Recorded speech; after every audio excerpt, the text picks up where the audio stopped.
फैज़ उनके आम हो गए, फैज़ उनके आम हो गए,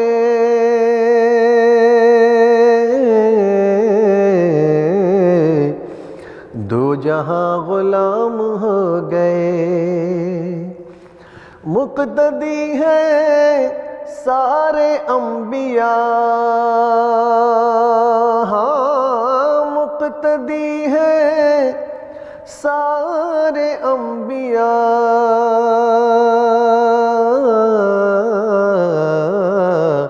मुस्तफ़ा इमाम हो गए, मुस्तफ़ा इमाम हो गए, फैज़ उनके आम हो गए। और नाम लेवा उनके जो हुए, हाँ नाम लेवा उनके जो हुए,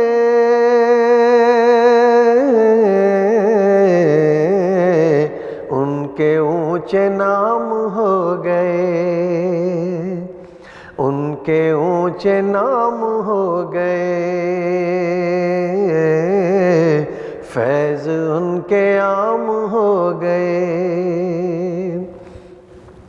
और उनके जो गुलाम हो गए, हाँ उनके जो गुलाम हो गए, वक्त के इमाम हो गए, वक्त के इमाम हो गए, फैज़ उनके आम हो गए। मुस्तफ़ा की शान देख कर, हाँ मुस्तफ़ा की शान देख कर, बादशाह गुलाम हो गए, बादशाह गुलाम हो गए,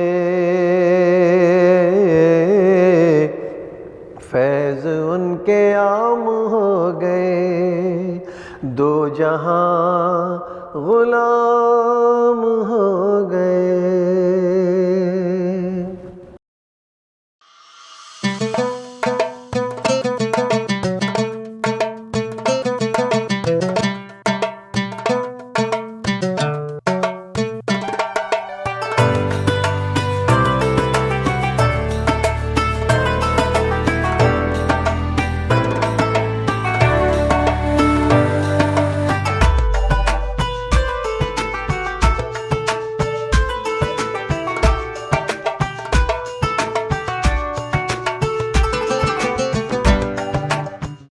जी अस्सलाम वालेकुम नाजरीन, आज हम फिर आपके सामने हाजिर हैं एक नई एपिसोड के साथ, कुछ नए मेहमान के साथ, कुछ नई और अच्छी बातों के साथ और कुछ नई रेसिपीज़ के साथ। तो हम अपना शुरू करते हैं प्रोग्राम इनाम रमज़ान। हमारे साथ हैं माहिर तिब्ब नबवी आगा सैयद गुलाम नबी मूसवी साहब। अस्सलाम वालेकुम। वालेकुम सलाम। कैसे आपके रमज़ान गुज़रे? जी अल्हम्दुलिल्लाह, अल्लाह का शुक्र। आप ठीक हैं? जी अल्हम्दुलिल्लाह। अच्छा आगा साहब, आज जो हम जिस इम्पोर्टेंट टॉपिक पे बात करना चाह रहे हैं वो हमारे माशरती मसला है, लेकिन एक बीमारी की तरह फैल चुका है। सभी उसको इस तरह से इस्तेमाल करने लगे जैसे कि वो कोई बुराई ही ना हो। हम बात कर रहे हैं मुनाफाखोरी की। इतना ज़्यादा ख़ास तौर से जब हम इसको देखते हैं तो वो हम अपने फेस्टिव टाइम्स पे हम ज़्यादा देखते हैं। रमज़ान का महीना शुरू हो गया है, इधर इस टाइम पे बहुत ज़्यादा मुनाफाखोरी हो रही होती है। ईद का टाइम आएगा, ये और बढ़ जाएगा। इसी तरह से जब हमारे और त्यौहार आते हैं उसमें भी इसकी हम ज़्यादती ही देख रहे होते हैं। इसके बारे में आप ज़रा बताइए। औज़ु बिल्लाहि मिनश शैतानिर रजीम, बिस्मिल्लाहिर रहमानिर रहीम। मैं आप लोगों का तहे दिल से शुक्रिया अदा करता हूँ कि इस तरीके से छोटे छोटे टॉपिक्स पे आप हमें मदऊ करते हैं ताकि हम गुफ्तगू कर सकें इस पर। ये जो आज का टॉपिक आपका है ये वाकई एक मसला बन चुका है आजकल हमारे माशरे के लिए कि ये मुनाफाखोरी जो है ये हर एक ने रमज़ान के महीने में जो है इसको अपना यूँ समझें कि बुनियादी हक़ समझ लिया, जबकि कुरान मजीद में खुदावंद ताला इरशाद फरमाते हैं कि नाप तोल में कमी ना करो और ज़मीन पर फसाद ना फैलाओ। अब नाप तोल में कमी करने वाले को फसादी करार दिया गया है। अब ये जो अचानक से चीज़ों में इजाफ़ा कर देते हैं, पैसों की निस्बत और ये सारी चीज़ें, ये दरअसल अगर कुरान की रूह से देखा जाए तो ये फसाद फैला रहे हैं। अब आप देखें यहाँ पर ऐसे बहुत सारे अफराद हैं जो इस्तिताअत नहीं रखते कुछ चीज़ें जिस तरह फ्रूट्स हैं उनको ख़रीदने की, लेकिन उसकी कीमतें डबल क्या 3 गुना बढ़ा दी जाती हैं कि कोई इस्तिताअत ही ना करे। लेकिन उनको पता है कि रमज़ान है, खुदा की बरकतें हैं, वो खुदा कहीं ना कहीं से किसी ना वसीले से इंसान को ये इस्तिताअत दे देता है कि वो फ्रूट फिर ख़रीद लेता है, चाहे वो थोड़ा सा ही क्यों ना ख़रीदे, लेकिन उसके दस्तरखान पे ये नेमतें मौजूद रहती हैं। तो इसका वो फ़ायदा उठाते हैं, मुनाफा ज़्यादा रखते हैं ताकि लोगों की इस्तिताअत से वो दूर रहे, जबकि ये बाइस फ़साद और बाइस गुनाह है। इस तरीके का अमल जो ये लोग इख्तियार कर रहे हैं ये एक गुनाह का बाइस है। तो ऐसा नहीं करना चाहिए हमारे माशरे में। आप सही कह रही हैं कि ये बहुत ज़्यादा फैल रहा है। ये जैसे आपने जिक्र किया मुनाफाखोरी का, मुनाफाखोरी की जब हम बात करते हैं तो यहाँ पर कितने ऐसे स्टोर्स हैं, कितने आउटलेट्स हैं जो सेल भी लगाते हैं, लेकिन सेल अगर उनके पीछे अगर देखा जाए तो कीमत बढ़ाकर और उसको परसेंटेज में माइनस करने लगते हैं। तो ये भी झूठ है, ये भी गलत है, ये भी मुनाफाखोरी है। तो इस तरह की बहुत मुनाफाखोरी की बहुत सी अक़साम और बहुत सी शक्लें पैदा हो गई हैं। तो ये तो एक बुराई जिस तरह से फैल गई है और जिस तरह से लोगों की दस्तरस से चीज़ें दूर होती चली जा रही हैं, और जिस तरह से लोगों को एक तरह से देखा जाए कि जी ईद का मौका आ रहा है, रमज़ान का मौका आ रहा है, खाने पीने के रमज़ान में है, ईद का भी रमज़ान में है, पहनने ओढ़ने का भी इस टाइम पर शुरू हो जाता है। तो ये ना सिर्फ बुराई है बल्कि ये तो गुनाह है। इसके बारे में ज़रा आप बताइए। देखें, इसकी जो बेसिक बुनियादी वजह है वो चेक एंड बैलेंस का ना होना, और हमारे हुक्मरान जो है ये कहना गलत नहीं है कि शायद वो ही इसका सबब बन रहे होते हैं। अगर हर शख्स अपना जो काम है वो अपने हिसाब से करता रहे, अपने प्रेस्मेसिज्म के अंदर जो उसका ज़िम्मेदारी है वो उसको निभाए पूरे तरीके से, तो इन मामला से हम बच सकते हैं। हमारे कमिश्नर्स जो है वो इन चीज़ों पे तैनात रहते हैं कि वो देखें कि कहाँ मुनाफाखोरी हो रही है, कहाँ रेट्स ज़्यादा हैं। जो उनकी एक रेट लिस्ट शाया होती है फ्रूट्स और सब्जियों की, तो उस पे अमल नहीं हो रहा होता, वो रेट लिस्ट छुपा दी जाती है और अपने रेट्स जो है वो अपने हिसाब से लगा दी जाते हैं। तो एक चेक एंड बैलेंस नहीं है। वो भी आएंगे, आधा घंटा एक मार्केट में सर्वे किया, फिर पीछे से वही, क्योंकि हमारे अंदर एक इंसान के अंदर खुद ये धोखाधड़ी, झूठ, फरेब, फसाद इतना आ चुका है कि अब हम कुछ भी करें ये चीज़ें हमें नॉर्मल लग रही होती हैं। जबकि आप यही चीज़ किसी यूरोपियन कंट्रीज़ में अगर आप देखें, अगर किसी का ओकेज़न आता है, अगर जिस तरीके से अब ईद आ रही है, मुस्लिम्स का फेस्टिवल है, तो वहाँ की गवर्नमेंट सब्सिडीज़ दे देती है मुस्लिम्स के लिए कि वो आप अपनी ये जो चीज़ें अशिया ले रहे हैं उस पर आपको इस ओकेज़न के ऊपर इतनी सब्सिडी मिलेगी। लेकिन हमारे यहाँ अफसोस के साथ कहना पड़ रहा है वही चीज़ जो एक 200 रुपये की है वो हम 800 रुपये की लेने पर मजबूर हो जाते हैं, और मार्केट में उसको छुपा दिया जाता है। ज़ख़ीरा अंदोज़ी जिसको कहा जाए, वो चीज़ों को ज़ख़ीरा कर लेते हैं मुनाफे के लिए और फिर जाके उसको बेचते हैं, जबकि रसूल खुदा ने इसकी ममानियत की है, और बहुत शदीद ममानियत है कि ये गुनाह है कि इस तरीके से ज़ख़ीरा अंदोज़ी करना, और मुनाफे की वजह से, क्योंकि ज़ख़ीरा अंदोज़ी की जा सकती है आप बुरे दिनों से बचने के लिए, गवर्नमेंट भी करती है, गंदम को सेव करती है, सारी चीज़ें, लेकिन उसकी वजह यह है कि वो जो हमारे बाद में दिन आते हैं जिनमें मुश्किलात सामने आती हैं, उस वक्त गवर्नमेंट वो सब्सिडी के तौर पे दे रही होती है। लेकिन मुनाफे के तौर पे अगर आप ज़ख़ीरा अंदोज़ी कर रहे हैं तो वो एक बहुत बड़ा गुनाह है। तो इससे हमें बचना चाहिए कि हम ज़ख़ीरा अंदोज़ी ना करें, और लोगों को भी चाहिए कि वो अपने अंदर एक इंसानियत तो पैदा करें कि हम सामने देखें एक बेचारा मज़दूर है, उसको मज़दूरी के बाद रमज़ान में इतनी धूप और सारी परेशानियां बर्दाश्त करने के बाद 1000-1500 रुपये उसको मिलते हैं। घर जाते जाते 2 फ्रूट और 2 सब्जियां उसने ली तो उसके 1500 रुपये ख़त्म। बिल्कुल ऐसे ही है। कि बहुत मुश्किल है उन अफराद के लिए जो डेली वेजेस पे काम कर रहे हैं, लेबर वर्क कर रहे हैं, मजदूरी कर रहे हैं, उनके लिए ये महीना जो है वो बहुत मुश्किल से गुजर रहा होता है। तो हमें चाहिए इसके साथ साथ ज़ख़ीरा अंदोज़ी के साथ या मुनाफाखोरी के साथ, ये रमज़ान का महीना हमें सब यही दर्स दे रहा होता है कि हम दूसरे की मदद करें, उसको किसी भी हवाले से, चाहे वो माली हो, जिस्मी हो या किसी भी हवाले से हो, तो हम दूसरे की काम में आसानी पैदा करें। अगर कहीं कोई मज़दूर काम कर रहा है तो रमज़ान में चाहिए कि उसके वर्किंग आवर्स जो हमारे यहाँ कम हो जाते हैं, लेकिन वो बज़ाहिर नाम के कम होते हैं, लेकिन लेबर का जो काम है उनसे डबल लिया जा रहा होता है। तो उस वक्त में भी कमी पैदा करें, काम की नौइयत को भी कम कर दें, ताकि वो बेचारा अपने रमज़ान को जो है बहुत आसानी और अच्छे तरीके से गुजार सके। बिल्कुल, बहुत मुनासिब आपने बात करी, क्योंकि जब हम मुनाफाखोरी की हम बात कर रहे हैं तो एक गुनाह इसके साथ आप भी एक और जुड़ गया, ज़ख़ीरा अंदोज़ी। इसी तरह से जब हम इसको आगे बढ़ाते हैं, इस सिलसिले को जब हम देखते हैं कि जिसने मुनाफाखोरी करी उसने ज़ख़ीरा अंदोज़ी करी, उसके बाद फिर यही चीज़ जो हमारे मुआशरे में सरायत कर जाती है वो फिर गदागरी की तरफ आ जाती है। लोग मजबूर हो जाते हैं पैसा मांगने में या कोई भी चीज़ मांगने पर। अब ये एक गुनाहों की लड़ी है, जिसने शुरू किया है वो तो उसको भुगते गई, लेकिन पूरा मुआशरा उसको भुगत रहा होता है। तो अब हम जब बात करते हैं कि जी एक सफ़ेद पोश इंसान है जो अपना हाथ नहीं फैलाना चाहता, तब भी उसको मजबूर कर दिया जाता है कि वो हाथ फैला ले। तो इसके बारे में भी आप बताइए कि इसको भी हम किस तरह से कर्ब कर सकते हैं और किस तरह से इस चीज़ को हम अपने लोगों को बताएं कि भाई एटलीस्ट इस तरह के लोगों के लिए तो आसानियाँ पैदा की जाए। देखें, इस सारे सिलसिले में सिर्फ़ एक बस शख्स जो है मिडिल क्लास फैमिली वाला, वो बहुत सरवाइव कर रहा होता है, जिसको अपनी जेब के मुताबिक सारे अखराजात निकालने होते हैं। अब जिस तरीके से रमज़ानुल मुबारक का महीना है, इसके बाद ईद आनी है, तो ईद पे बच्चों को भी उसने शॉपिंग करानी है, नए कपड़े दिलाने हैं, अपनी बेगम को भी दिलाने हैं, अपने वालिदैन को भी दिलाने हैं, जो जो उसके ज़ेर साया है, लेकिन उसकी जेब इजाज़त नहीं दे रही। उसके लिए बहुत मुश्किल हो जाता है उन दिनों में अपने बच्चों की आंखों में नज़रें मिलाना, अपनी बेगम की आंखों में नज़रें मिलाना। तो ये अगर हम एक दर्द रखें ऐसे अफराद के लिए, तो हमें चाहिए कि हम जितनी हो सके, वो वाइट कॉलर है तो हम उनकी मदद भी ऐसे ही करें कि हमारे एक हाथ से दिया हुआ दूसरे हाथ को पता ना लगे। इसी से ही खुदा भी राज़ी होगा।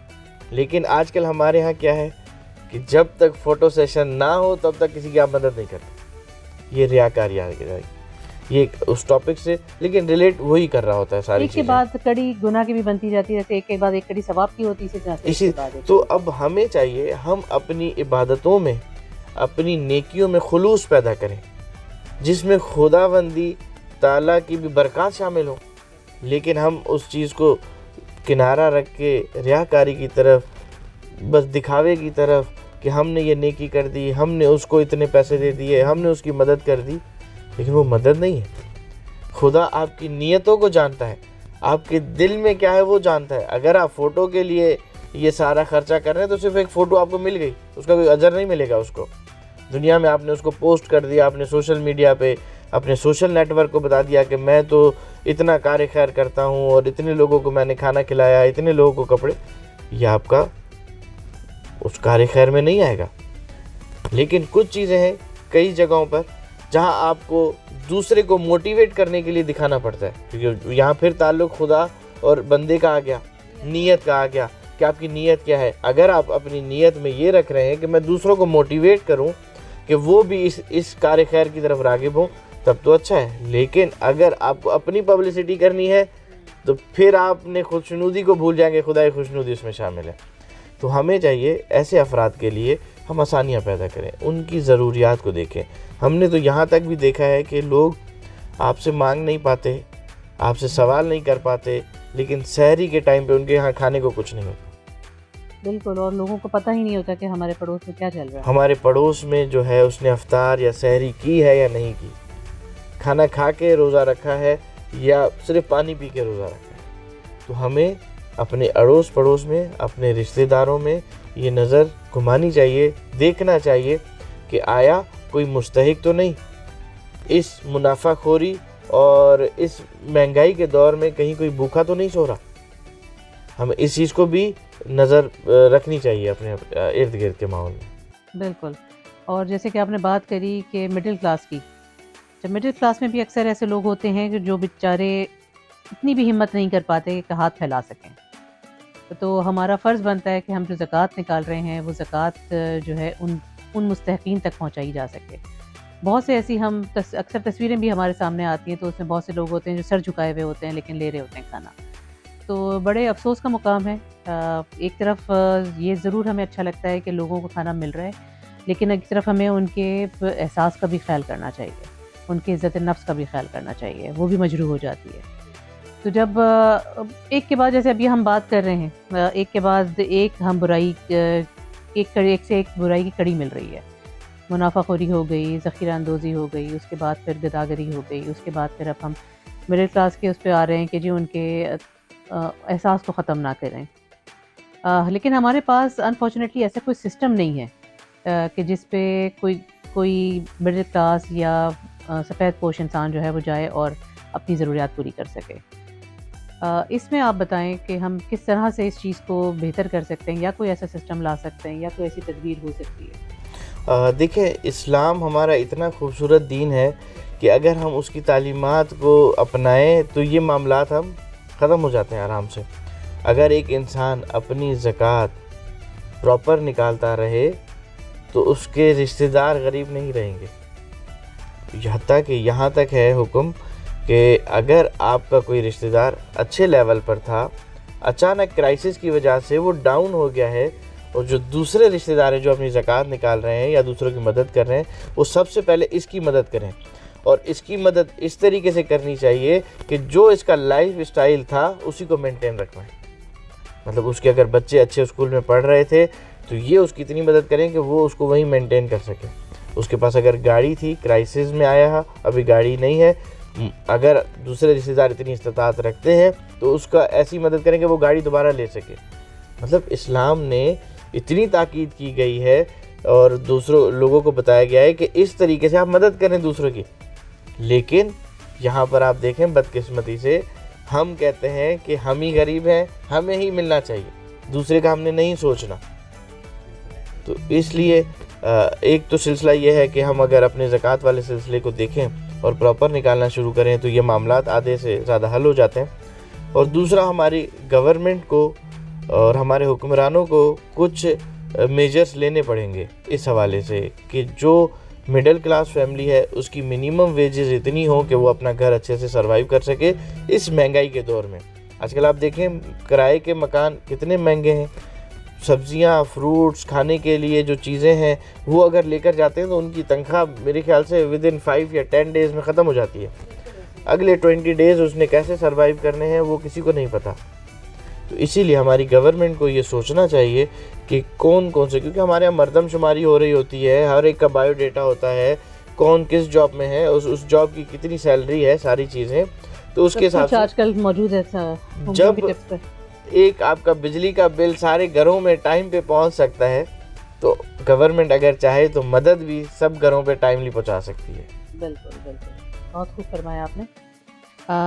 तो जब हम गवर्नमेंट की ज़िम्मेदारियों की बात करते हैं तो हमें सोसाइटी भी हमारी भी ज़िम्मेदारियाँ बनती हैं, और ये चीज़ हमें भी देखनी चाहिए कि हम अपनी ज़कात को किस तरह से डिस्ट्रीब्यूट कर रहे हैं। और ज़कात का मतलब सिर्फ यही नहीं है कि आपने सिर्फ रमज़ान में निकालनी है।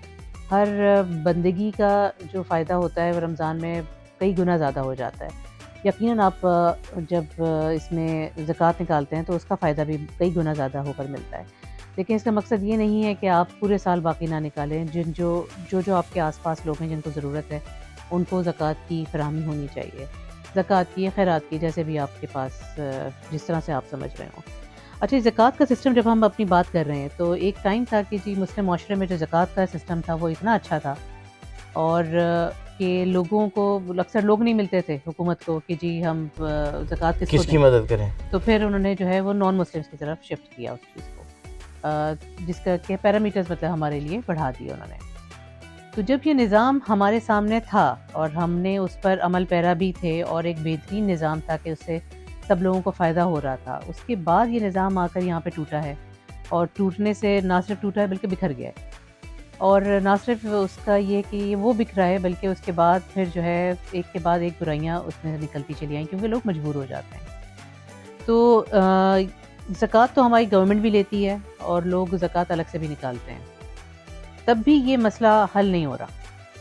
इस पर आप क्या समझते हैं? देखिए, ये मुनासिब नहीं कि यहाँ पे किसी को इल्ज़ाम दिया जाए, लेकिन बस ये कहना कि हकदार तक हक नहीं पहुँचता, चाहे वो हम सिविलियन या सोसाइटी की बात करें, हम अपना फ़राइज़ भी अंजाम नहीं देते, और अगर हम गवर्नमेंट की बात करें तो वहाँ से भी हकदार को हक नहीं पहुँचता। तो हम दोनों पैरेलल लेवल पर कसूरवार हैं।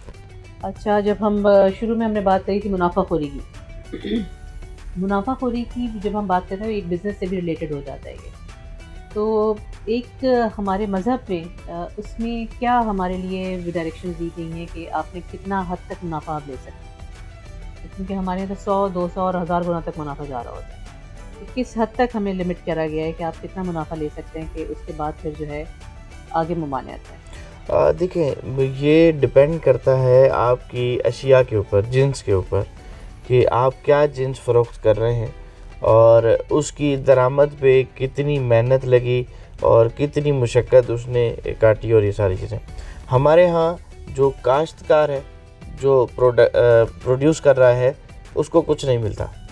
वो सबसे कम जो मुनाफा है वो उसको मिल रहा होता है। उसके बाद ट्रांसपोर्ट होता है, उसके बाद वो हम तक पहुंचता है, आवाम तक, और हम आवाम के पहुंचने तक भी बीच में 3-4 हाथ शामिल हैं, जो बीच में हर कोई अपना अपना मुनाफा रखता हुआ आ रहा होता है।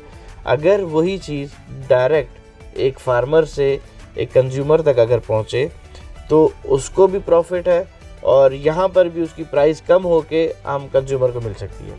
लेकिन बीच के जो ये 3-4 स्टेप्स है, इसको रिड्यूस करना पड़ेगा हमें, और इसके मेजर जो हैं वो भी हमारी गवर्नमेंट ही ले सकती है, क्योंकि वही इस पे कंट्रोल करती है। और एज अ सोसाइटी हमें देखना चाहिए कि अगर हम इसको कम करने में कोई हेल्प कर सकें तो हमें करनी चाहिए। लेकिन माज़रत के साथ हम एज अ सोसाइटी, हमारा भी यही होता है कि हम कहीं ना कहीं से कुछ 2 रुपए या 2 मुनाफा हम कहीं से ले सकें, तो हम उसको कोशिश करते हैं कि हाथ से जाने ना दें। तो हमें अपने ऊपर भी काम करना है, अपने नफ्स को भी, अपने ज़मीर को भी देखना है, ताकि हम इस माशरे को इस मुनाफाखोरी से बचा सकें और मुस्तहिक को जो चीज़ें हैं वो सही रेट्स पर फराहम हो सकें। जी बिल्कुल। जी नाज़रीन, आज हमने बातें करी हैं मुनाफाखोरी पर और उससे जुड़ी हुई और जो हम बुराइयां फिर जुड़ जाती हैं उसके साथ, उस पर दिल बोझल हो जाता है। लेकिन आपको नाज़रीन ये ज़रूर बताते चलें कि ना सिर्फ रमज़ान बल्कि पूरा साल जब हम बंदगी की बात करते हैं तो बंदगी में सिर्फ नमाज, रोज़ा, ज़कात, हज नहीं आता। बंदगी में आते हैं तमाम मसाइल जिनका हल बहुत ज़रूरी है ताकि हमारे माशरे में सुधार आ सके। आज हम बात कर रहे थे मुनाफाखोरी पे और उससे जुड़ी तमाम बुराइयों पर। दिल ज़रा बोझल होता है, लेकिन आपको बताना बहुत ज़रूरी है कि बंदगी की जब हम बात करते हैं तो बंदगी सिर्फ नाम नमाज, रोज़ा, ज़कात, हज का नहीं है। बंदगी का मतलब है कि आपने इन तमाम बुराइयों का भी हल निकालना है और हमारे माशरे को सुधारना है। तो अब आगे बढ़ते हैं जी ब्रेक की तरफ। ब्रेक से वापस आएंगे हम एक बहुत ही ज़बरदस्त पर्सनालिटी के साथ, बहुत अच्छे हमारे प्यारे मेहमान के साथ। मिलते हैं ब्रेक के बाद।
जी नाज़रीन, तो ब्रेक के बाद हम हाजिर हैं अपने सेगमेंट मेहमान रमज़ान के साथ। आज जो मेहमान हमारे साथ हैं वो हमारे लिए, आपके लिए एक बहुत इम्पोर्टेंट काम सरअंजाम दे रहे हैं।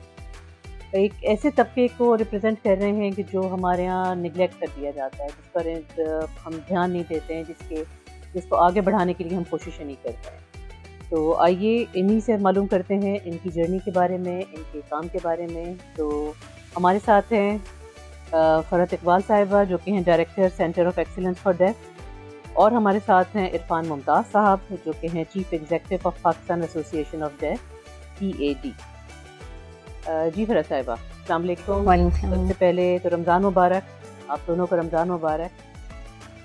जी फ़रहत साहिबा, आप बताइए अपने एसोसिएशन के बारे में, आपकी NGO है और जो काम आप उसमें कर रहे हैं उसके बारे में ज़रा हमें ब्रीफ कीजिए। जी, मैं बताना चाहूँगी कि हम Pakistan Association for the Deaf 1987 से जो है वो डेफ कम्युनिटी के लिए काम कर रहा है, और डेफ कम्युनिटी के लिए काम इस तरीके से कर रहा है कि ये शुरू दिन से जो है डेफ को जो है एम्पावर करना चाह रहे थे। तो इनका Pakistan Association for the Deaf का जो है विजन एंड मिशन जो है वो है डेफ कम्युनिटी को थ्रू एजुकेशन जो है एम्पावर करना, ताकि उनका फ्यूचर जो है ब्राइट हो। सेम इसी तरीके से ये जो है Pakistan Association for the Deaf, जिसको पैड के नाम से भी जाना जाता है, तकरीबन जो है ज़िंदगी के तमाम शोबों पर काम कर रहा है। इसमें तालीम हो जाए, डेफ एडवोकेसी हो जाए, साइंस डेवलपमेंट हो जाए, और जो है डेफ के लिए जो है वेलफेयर का काम हो, हर ज़िंदगी के शोबे पर काम कर रहा है।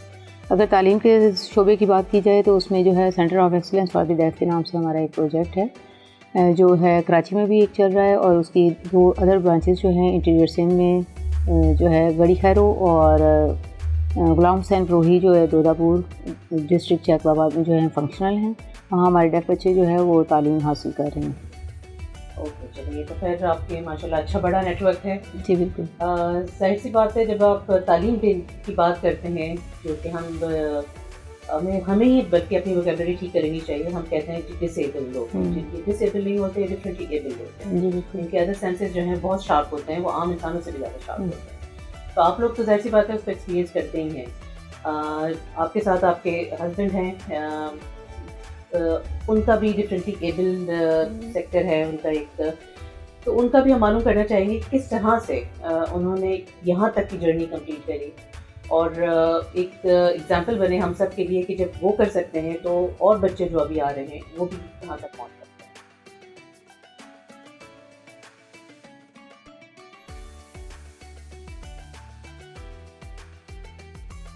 अच्छा, मैं बता रहे हैं कि मैं डिसेबिलिटी में जो मेरा काम है वो डेफ के लिए काम है। तो ये है कि शुरू दिन से जो है वो मैंने देखा कि जो है वो हर जगह पर जो है बच्चों की तालीम में रुकावट है, ख़ास करके डेफ बच्चों के लिए। उसके लिए जो है मैंने एक प्रोजेक्ट जो है वो स्टार्ट किया, जिसे Centre of Excellence for the Deaf के नाम से करते हैं। वहाँ जो है हम लोग जो है बता रहे हैं कि World Federation of the Deaf से भी हम लोग जो है वो रजिस्टर्ड हैं।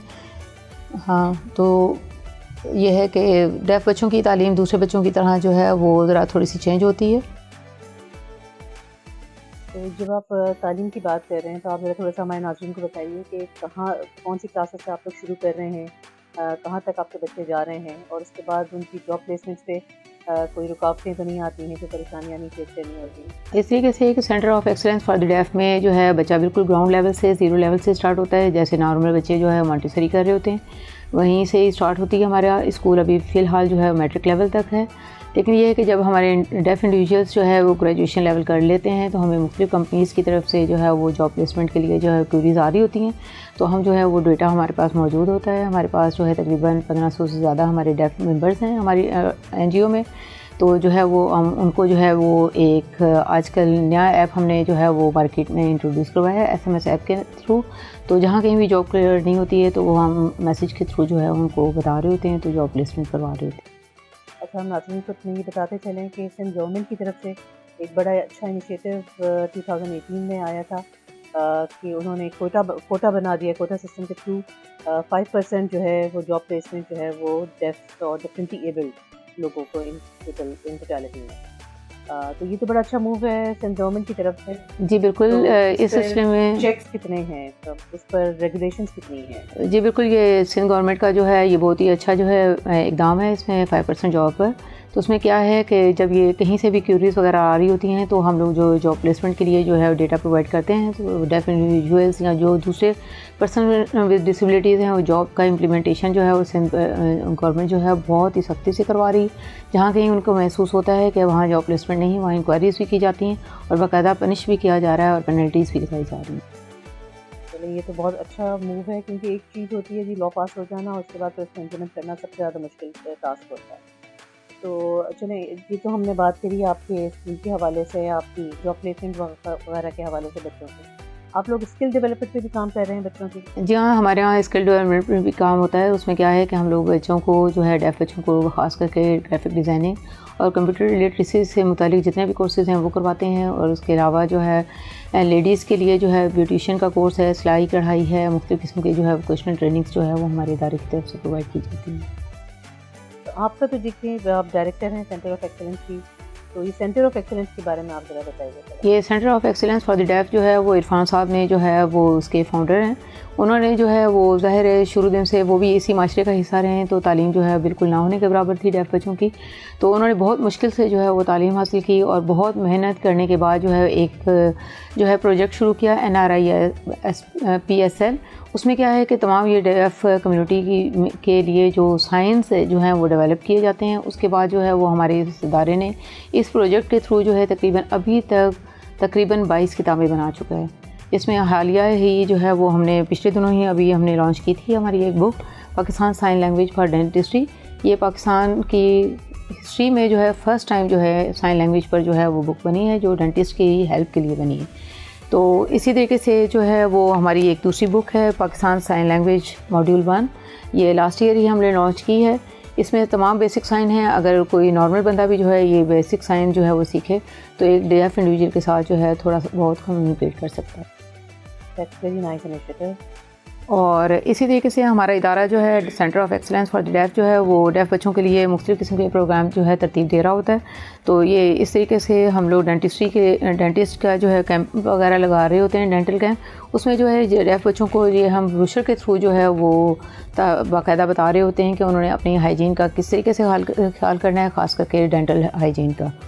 तो ये है कि मुख्तलिफ़ किस्म के ये ब्रोशर्स वगैरह हम लोग जो है वो साइन लैंग्वेज के लिए जो है वो निकालते रहते हैं, जिसमें ये होता है कि डेफ इंडिविजुअल्स जो है वो घर बैठे भी जो है मुख्तलिफ़ किस्म की इंस्ट्रक्शंस वगैरह जो है इनसे ले सकते हैं।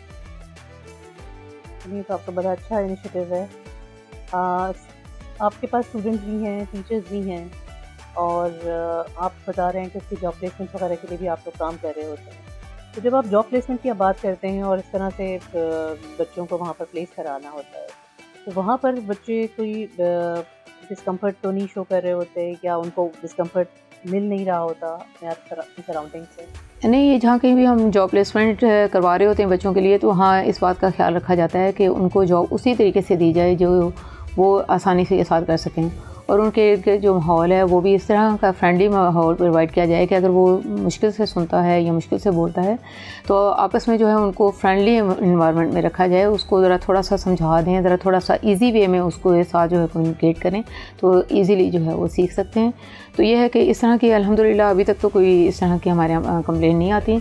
तो जो है अगर ये आए तो हम थ्रू इंटरप्रिटेशन जो है उनकी जो है वो इस तरह की जो मुश्किल जो आ रही होती है या किसी किस्म की डिफ़िकल्टीज़ आ रही होती हैं तो उसको सॉल्व करने की कोशिश करते हैं। चलिए, तो फिर बहुत अच्छी बात है कि हमारी सोसाइटी में भी उसकी एक्सेप्टेंस काफ़ी अच्छी हो गई है। अच्छा, जब हम मेडिकल पॉइंट ऑफ व्यू से बात करते हैं तो ये जो बच्चे होते हैं जो बॉर्न नहीं होते हैं विद दिस डिफरेंट एबिलिटी के साथ, तो जब इनको किस तरह से पेरेंट्स को पता चले कि ये बच्चा जो है ज़रा थोड़ा डिफरेंट है, इसकी हैंडलिंग डिफरेंट होनी चाहिए?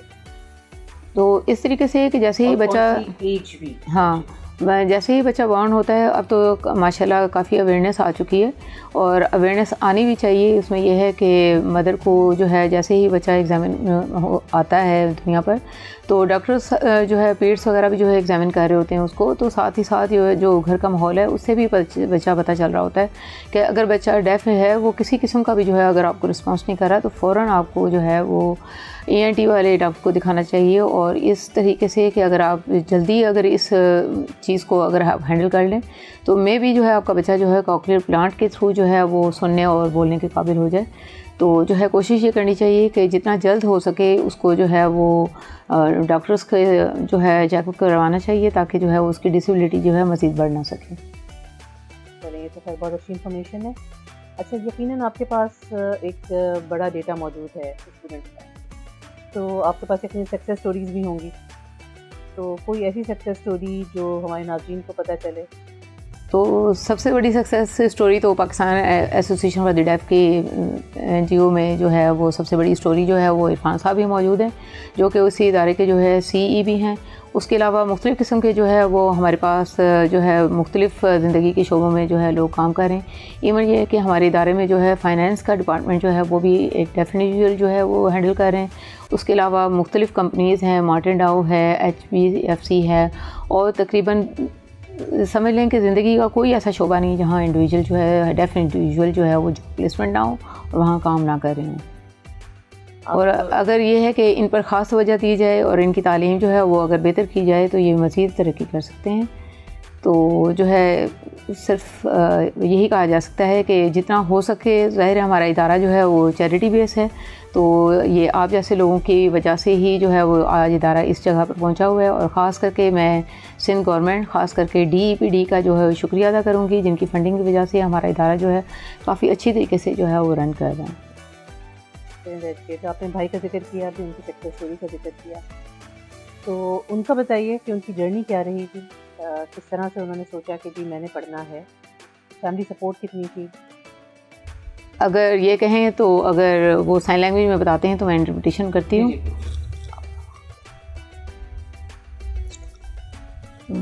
वो कह रहे हैं कि मैं पैदा हुआ तो नॉर्मल था, लेकिन ये है कि बाद में जो है वो मेरी जो है क़ुव्वत समाज जो है ख़त्म हो गई।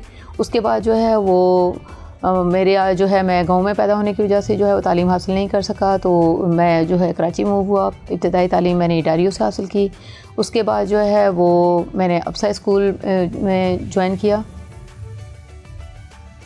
तो अब ये है कि बिल्कुल हमें पढ़ाया भी जो ज़्यादा था, तो इसी तरीके से साइन लैंग्वेज ना होने की वजह से जो है वो नॉर्मल बच्चों की तरह ही हैंडल किया जाता था। तो ये कहने हैं कि अपनी मेहनत और लगन की वजह से जो है मैं आज बिल्कुल इसमें कोई शक नहीं है।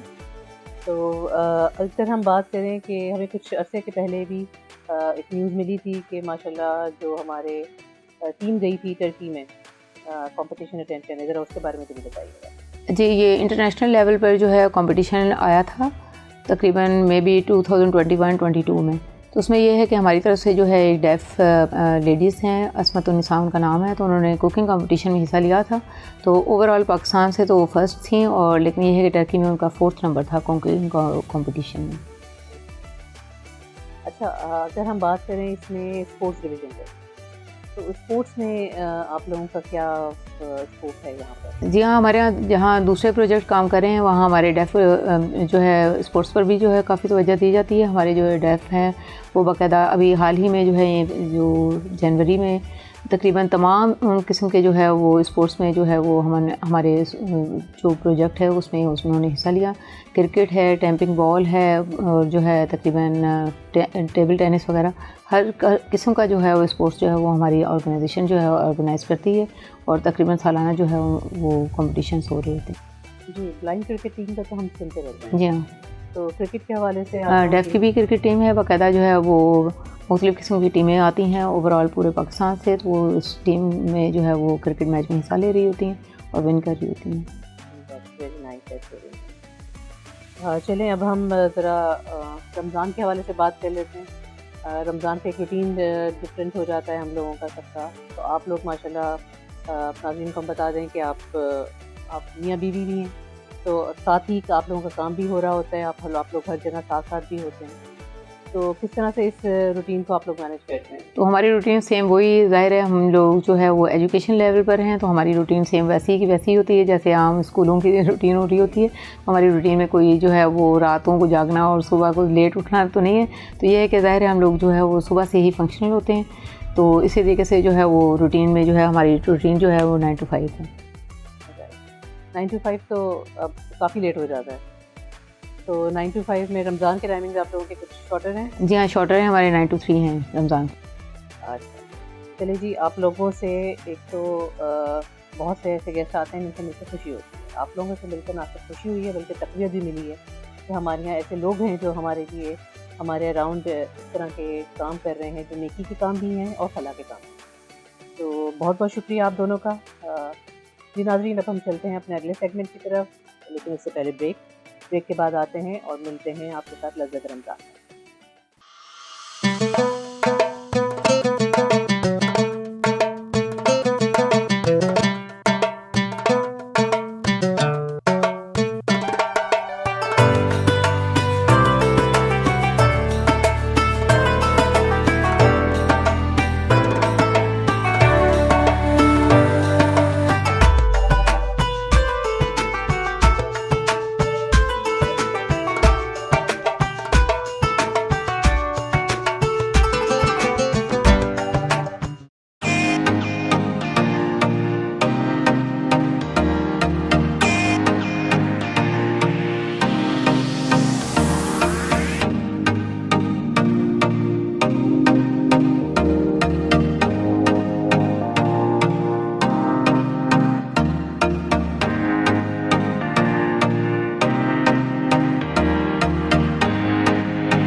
Thank you Zofisha. आज मैं और हिरा जो है वो एक बहुत ही इंटरेस्टिंग सी रेसिपी बनाने लगे हैं। We are making canapes. अब कैनपीज़ क्या होती है? वो एक छोटी सी बाइट साइज स्नैक होती है जिसमें आप अपने फेवरेट बिस्किट के ऊपर कोई सी भी टॉपिंग डाल सकते हैं। हमारी आज की टॉपिंग्स हैं, टॉपिंग में हमारे पास मौजूद है, ये आप देखते हैं, ये अनियन चॉप्ड हैं इसी साइज़ की, क्योंकि हम बिस्किट का साइज़ बहुत छोटा ले रहे हैं। फिर हमारे पास टमाटोज़ हैं चॉप्ड, और हमारे पास एक बॉइल्ड एग का मिक्सचर है हमारा। तो आप वैसे तो कोई से भी अपना फेवरेट बिस्किट इस्तेमाल कर सकते हैं। हम आप कौन से यूज़ कर रही हैं? आई एम यूजिंग सॉल्टिश के बिस्किट्स। आप वैसे कोई सी भी ब्रांड के इस्तेमाल कर सकते हैं जो आपको पसंद हो, थोड़े सॉल्टेड बिस्किट हों। हमारे जो भी इंग्रेडिएंट्स हैं वो सब नाइस फार्मेसी एंड सुपरमार्केट से प्रोवाइडेड हैं। They are all organic and fresh ingredients. हमारे जो बिस्किट्स भी हैं वो भी बिल्कुल प्रीमियम क्वालिटी के हैं। तो अब हम चलते हैं हमारे। अच्छा, अब हम इसको जो है वो इसकी टॉपिंग्स करते हैं। तो रिफा किस तरीके से जो है ना वो आप, तो हम I am going to start. थोड़ा हमारा जो एग मिक्सचर है उसको थोड़ा सा हम डालेंगे बिस्किट के ऊपर, लाइक सो। अच्छा, इसमें आप लोग जो है ना वो अपने हिसाब से और चीज़ें भी ऐड कर सकते हैं। अगर आप चाहें तो चीज़ ऐड कर सकते हैं, लाइक स्लाइस चीज़ हो, या फिर जो है वो ऑलिव्स हों, ये सारी चीज़ें आप ऐड कर सकते हैं अकॉर्डिंग टू योर टेस्ट। और ये देखिए रिफा बड़े मज़े से जो है वो एग मिक्सचर इसके ऊपर लगा रही हैं। इसके साथ साथ हम ऊपर ही इसके वेजिटेबल्स ऐड करना स्टार्ट कर देंगे।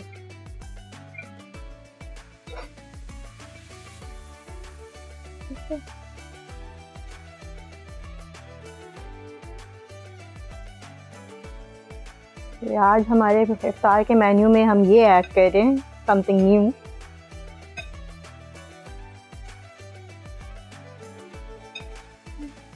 तो हिरा, आपने कभी कैनपीज़ ट्राई की है?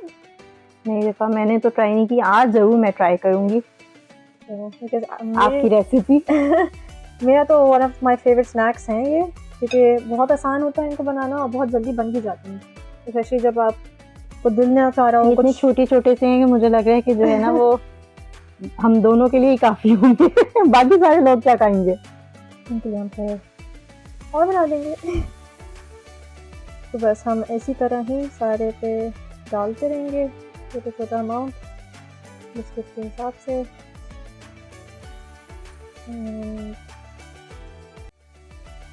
फिर आप वो छोटी इसको सी टर्न कर देती हूँ। इसके वेजिटेबल्स डालना शुरू कर देते हैं।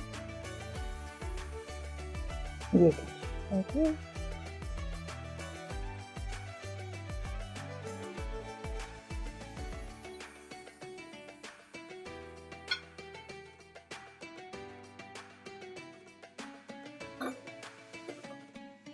तो इसको ना आई थिंक टमेटो का साइज़ थोड़ा बड़ा है, आपकी मर्ज़ी है। अगर आपको टोमेटो ज़्यादा पसंद है या आप थोड़ा बैलेंस टेस्ट चाह रहे हैं तो वो भी अप टू योर प्रेफरेंस।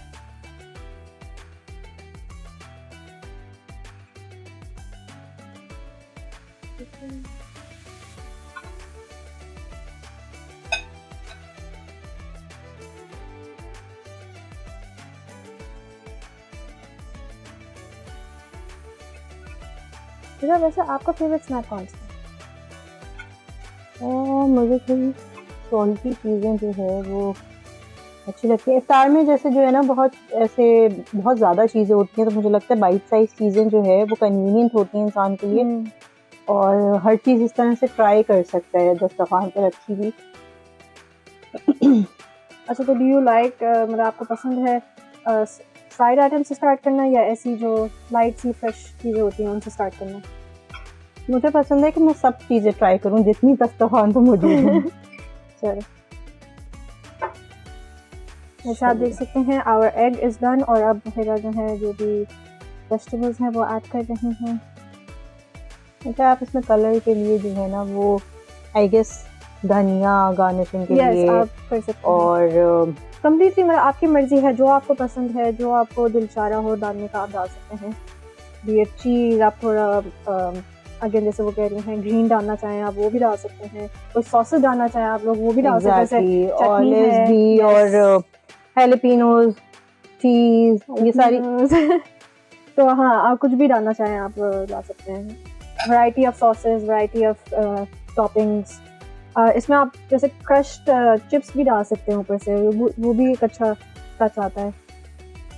हमने तो बहुत छोटे साइज के बिस्किट्स लिए हैं, वैसे आप लोग जो है वो थोड़े से बड़े बिस्किट्स भी ले सकते हैं इसमें अकॉर्डिंग टू योर टॉपिंग्स, क्योंकि अगर आपकी टॉपिंग ज़्यादा हैं तो फिर आपको थोड़ा सा प्रॉब्लम होगा क्योंकि वो स्टिक नहीं होती उसके साथ फिर।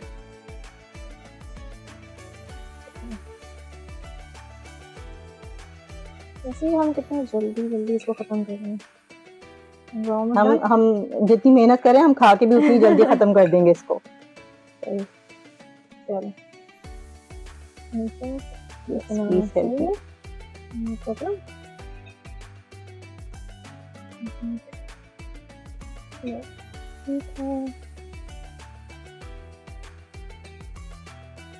इस मज़े के कलरफुल से लग रहे हैं।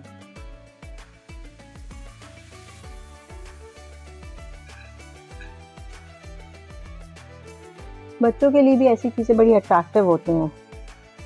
एग्री, ये लंचेस में भी जैसे स्कूल टाइम लंचेस हो गए उसमें भी अच्छा रहेगा,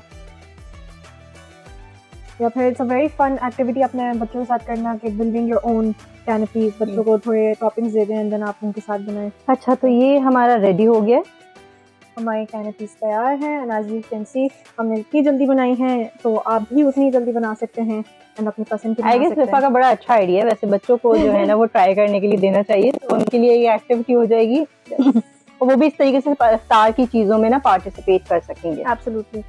तो thank you so much, over to you ज़ोफिशा।